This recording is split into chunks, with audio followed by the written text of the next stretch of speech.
Welcome to Music Forever, a podcast by the New Horizons International Music Association. I am Irene Cohen.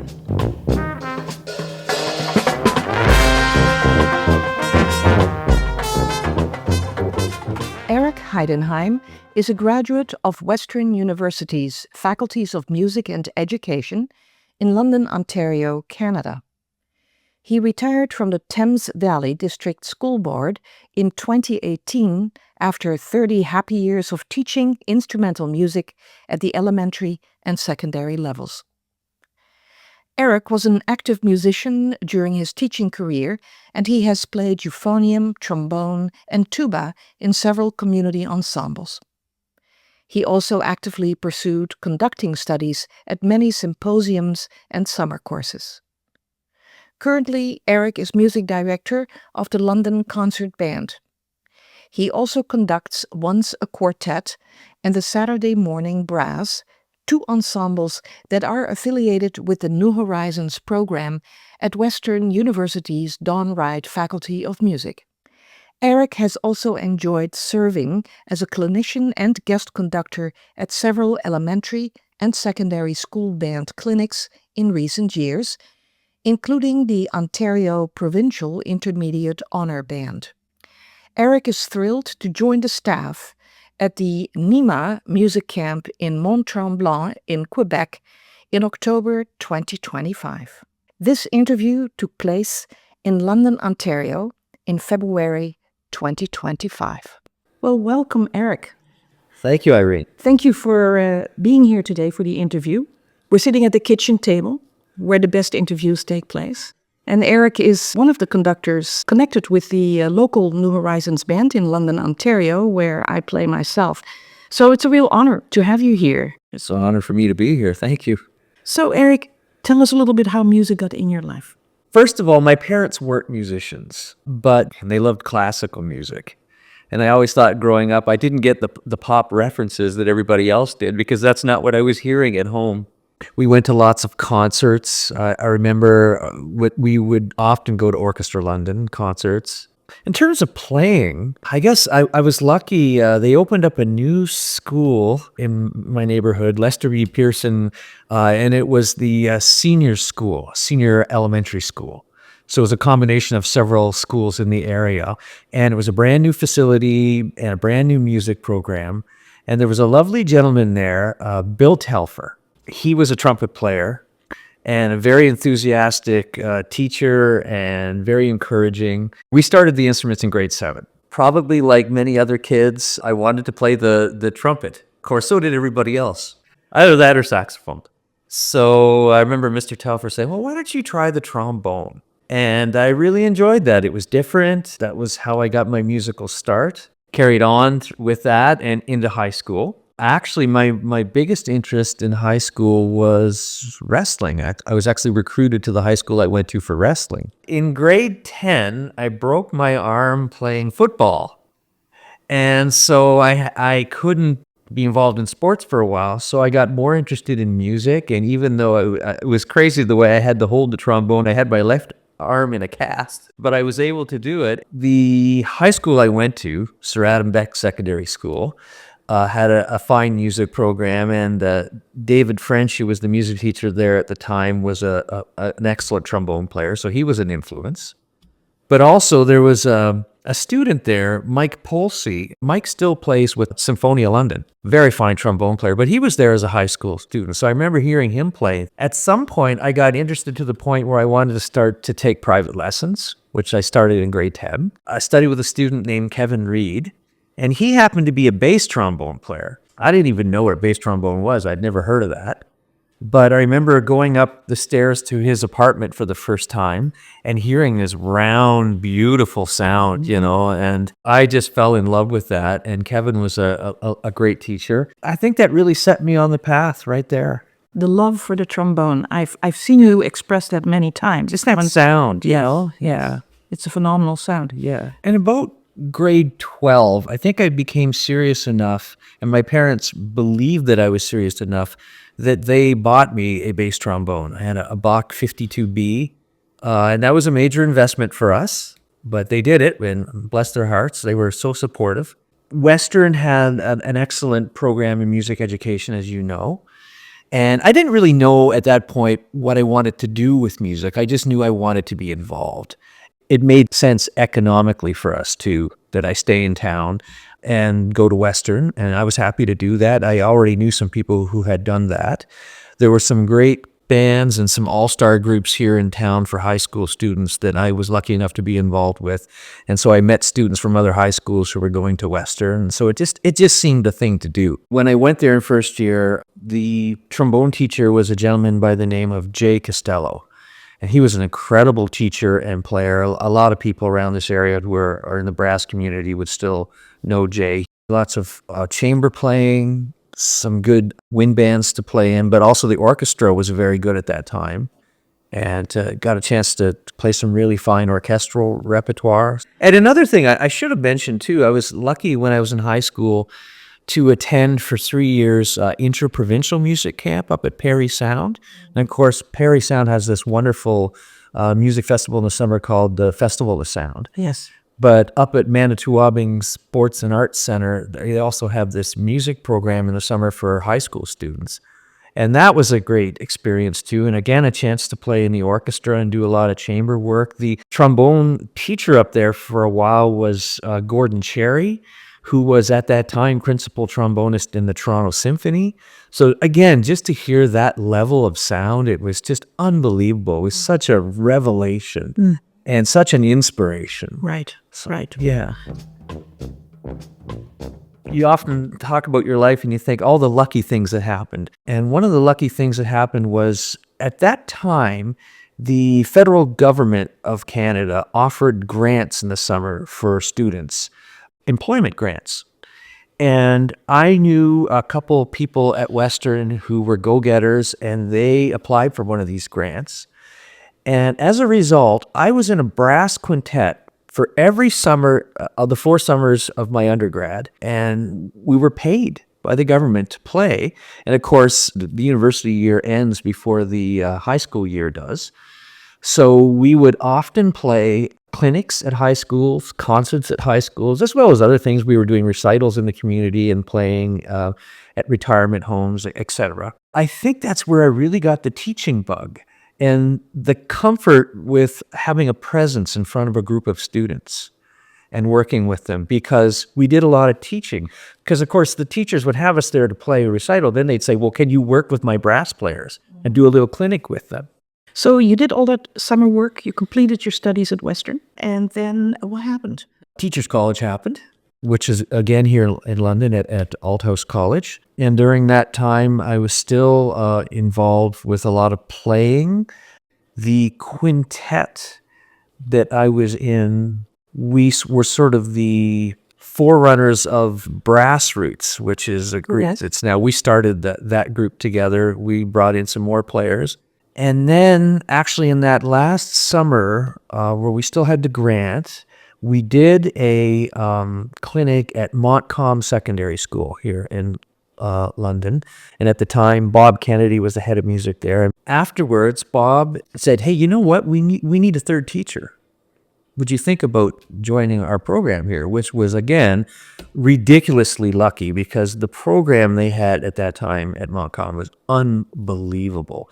The level of, they were playing like level 6 repertoire. And so to be asked to be part of that music program was unbelievable start to my teaching career. After a year, I thought, you know what? I really want to go and do some more study somewhere before I settle into a teaching career. So I went to McGill for a year in Montreal because they had a very fine performance program. And I just wanted to study there for a year and do that and be exposed to that level. The teacher at McGill at the time was a gentleman named Ted Griffith, who had been bass trombonist in the Montreal Symphony. So just to be exposed to that level and live in Montreal for a year was unbelievable. You are a very passionate conductor. You're very good at what you do. I played under your baton there in London Concert Band, and once in a while also for New Horizons when you were helping out. The precision by which you conduct and how much it matters to you that we get it, because there have been moments where you said, I must be doing something that is confusing you guys, so let me try something else. Well, I guess my first conducting teacher was Don McKellar. Again, another legendary professor at Western and a very passionate music educator, and somebody who was really important building our whole system of education after World War II. There were people like him and Ken Bray who built the whole system that we have now in Ontario, So again, very lucky. In this province, we had the Ontario Music Educators Association, and as well the Ontario Band Association was formed a little bit later, and they both offered excellent professional development, symposiums, courses. For many years, the OBA has offered a conducting symposium. It used to be at Unionville High School. And they would bring in some amazing teachers and conductors, people like Frank Battisti, I think Donald Hunsberger was here, Craig Kirchhoff. And so to have a chance and go to watch those folks work and learn more about the art of conducting really turned me on to that and inspired me. The conductor of the orchestra at Western was a gentleman by the name of Jerry Summers. And he had traveled to Japan, Tokyo, conducting in a method called Saito conducting. Professor Saito was one of the people who developed this method of conducting. And it was based on watching a lot of the great European conductors come through Japan and sort of codifying the gestures and what they did. Some people at Western brought one of the premier teachers from the Saito school in Japan to Western in the summer. I believe his name was Morihiro Okabe. I took that summer course in the Saito course, and that was a great influence. I always try to avail myself of professional development. You just need that recharging. And also, there was excellent summer courses in conducting at the University of Toronto, which I attended several summers. Yes, I've always just been passionate about trying to be a better conductor. You said, recounted how I would say, oh, you guys don't seem to be getting it. I must be doing something wrong. That's genuine when I say that, because that's something I often heard from great conducting teachers is if the group isn't getting it, it's probably something we're doing. Yes. So to be able to figure out what that is and be more efficient as a rehearsal technician, yes, that's always been a passion of mine throughout my career. I think great rehearsal technique, it should be teamwork. Yeah. It's not, I'm the conductor and I want it this way. It's no, we're working on this together as a team. Yeah. Yeah. Speaking about good conducting versus maybe not such good conducting, how would you define good conducting? The ability to create visual coefficients of the sound you want. Do your gestures look like the sound you want? Are they precise? Are they clear? If somebody is speaking to you, is what they are asking you imbued with clarity? Do you understand what they want? Well, it's the same thing with conducting, but we don't do it with words. We do it with gestures and facial expressions. So yes, there's the precision of, okay, here is the downbeat. We need to know exactly where it starts. But also there is then the emotional quality. Are you expressing that? Like a great actor. To be or not to be, that is the question. Is that what your conducting looks like? Hopefully not. Hopefully there's a little bit more to it than that. And I'm sure that is something that you never stop learning. No. In fact, I'm learning a lot right now. There's a gentleman in London concert band named Ty Patterson. Ty is a professional opera conductor. He conducts with Manitoba Opera, and the house band is the Winnipeg Symphony. That's pretty good. He has been helping me a lot, and I actually have a conducting lesson with him on Friday. I think that fits well with New Horizons. Never stop learning.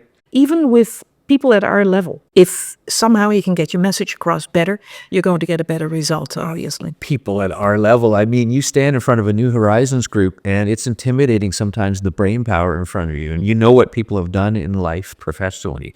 And it's like, okay, how can I be clear with these people? Because there's a lot of intellect coming at you over top of those instruments, and yeah, they deserve to have excellent conducting in front of them.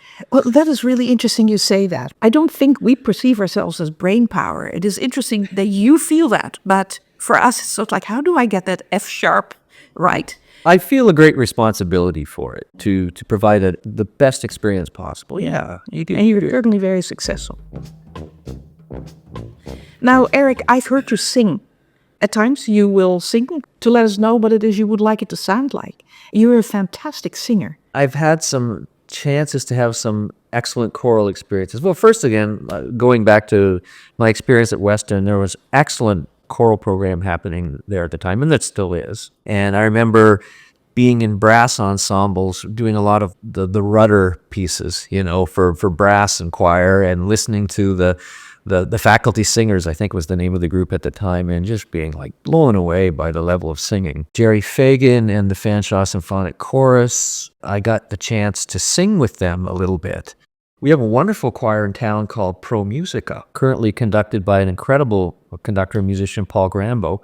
And I sang with them for about a year, but then I realized with all the conducting I'm doing that I'm just too busy. The level of that choir is phenomenal. And you cannot show up unprepared in that choir. So yeah, I've always been interested in singing. In terms of rehearsal technique, it's just so darn efficient. Instead of blah, blah, blah, here's what I want, now please do this, now please do that, you just sing it. And if you can convey it with your voice, it's so efficient. Hopefully, besides having this sort of third eye that floats above the group and monitors what it sounds like, really sounds like, you also have an ideal version of it singing in your head at the same time, and you're trying to match those two up. At some point in time, New Horizons got in your life. Tell us a little bit more about that. Some of the players in London Concert Band at the time were also involved in New Horizons here in London.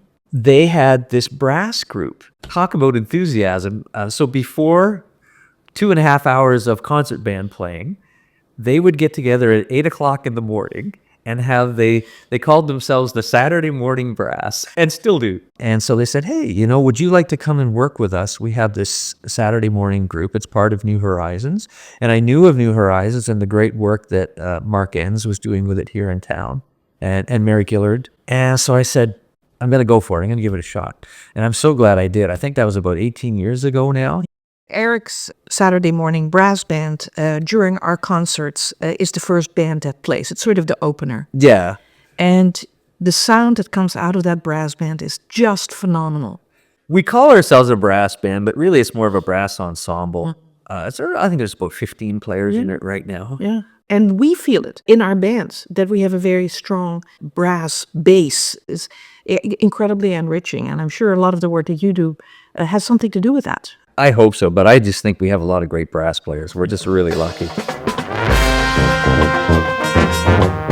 You talk a lot about the music world of London, Ontario. Given the size of this city, how would you explain that London is so rich in terms of its music world? Don McKellar and Ken Bray, after the war, a lot of these people who had been involved in service bands and then came and built incredible music programs in the 50s and 60s and here. I think that had a lot to do with it. I mean, like the amount of choirs in this city, unbelievable. You could be in so many different choirs, and now we have Symphonia London, a great professional symphony. There's Encore, the concert band, is an amazing wind ensemble. London Concert Band, I think we're doing well. Great chamber works. Of course, Aeolian Hall, and they bring all sorts of world-class chamber ensembles and musicians to London. It shows, again, that music education has so much to do with the culture of a city. Yeah. And we can't allow music education to be taken away. No, it is not a frill. It's so important for the development of young people spiritually, emotionally, socially, intellectually, artistically. I mean, no matter what you end up doing in life, don't you want people who have strength in those domains?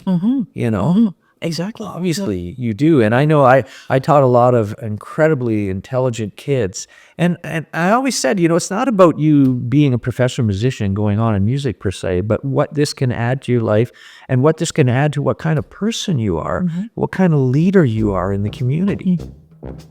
If you think about teaching kids in high school versus standing in front of a band full of adults, like at New Horizons or London Concert Band, is there a difference? Yes, there is. Adults prepare. That's the first thing. I'm not saying that students don't always prepare. They do. Adults take that more seriously, that they're going to show up having practiced. I felt in high school, you have to attend to every single detail. You have to know how to play all the instruments. You have to make sure everybody knows what they're doing. That's easier with adults because they'll take care of that themselves, which again puts the onus back on you as the conductor to come with musical ideas. We'll play through a piece, the London Concert Band, and it's like, okay, they already can play it. Now what? So you better bring some musical ideas about now what. Whereas maybe with a high school group, we're doing more drilling. We're working more on rhythm and pitch and basics, and they've never heard of this concept before, and I need to introduce that concept to them, whereas with some of the groups I work with now, there's some very experienced musicians in front of me, and they have heard of those concepts. So I think kids learn really fast. They're real sponges, and they'll try anything. That's different sometimes with adult groups. I wouldn't think anything about coming in to my high school group and say, okay, we're going to do mixed seating today. Everybody sit somewhere different. Sit beside a different instrument so you hear something different. Okay, let's go. Let's do it, Whereas adults will go, I don't know about that. Or I'd say to my clarinet section, you know what? I really think we need to have rotation. So everybody has played first. Everybody has played second. Everybody has played third. So you all realize how important all the parts are, especially the inner voices, and switch. And I noticed that the groups at Western often do that too. And adult groups sometimes are a little more reticent to try things like that, I find. Eric, you were invited to be a conductor at the Tremblant NHIMA Music Camp in October 2025. We're thrilled that you're coming with all the experience that you have. The local people here love your conducting, and I'm sure you'll be able to get the same response from the people there. My New Horizons colleagues and band members talk about it for years and how much fun it is, and it's so wonderful to meet people from all over North America and work with them. And it's, typical New Horizons is your best is good enough. It's just such a great group to be part of. So that's what I'm expecting. The chance just to be part of that. I mentioned earlier that I had been in a music camp as a high school student, and the fact that can continue on for us adults, it's so exciting and wonderful, and I can't wait to be part of it. It's also wonderful for you as a conductor to get to know conductors from all over Canada and the United States who have, like you, long careers behind them. And a chance to learn from them. A chance to learn from them, to talk it over, to have fun. I always have to sort of laugh at the end of a day at camp. You come in the main room and literally name tags are thrown all over the floor, stands are all over the place. Chairs are being moved around. Clearly, stuff happens during the day that makes the room just look like one big messy place. That is what is so lovely about camp, is that people start exploring their musical horizons in a very different way. Every evening we end with an improv night where people just sit and blow their horns, and there are people who will blow one note, or there are people like yourself or others who are going to be a little bit more creative and trying things out that they've never done before. It's wonderful. One of your questions, Irene, when you asked me to prepare a little bit for the interview was, what would you tell someone who would like to start playing an instrument or return to music making as an adult? Do it. It's so good for your cognitive, emotional, social, and physical well-being. Be patient with yourself. Be kind to yourself. Always make sure you have fun. And that seems to be what camp is about. So oh, yes. I'm looking forward to it. Well, thank you very much for doing this. We'll just keep playing music in whatever shape or form here in London, Ontario. Absolutely. It's been absolutely wonderful getting to know you and getting to play with you and have more fun at camp. So thank you so much. Thank you, Irene. I would like to thank Eric Heidenheim for doing this interview. If you would like to find out more about the Western University New Horizons Band, please go to music.uwo.ca/outreach/New Horizons Band.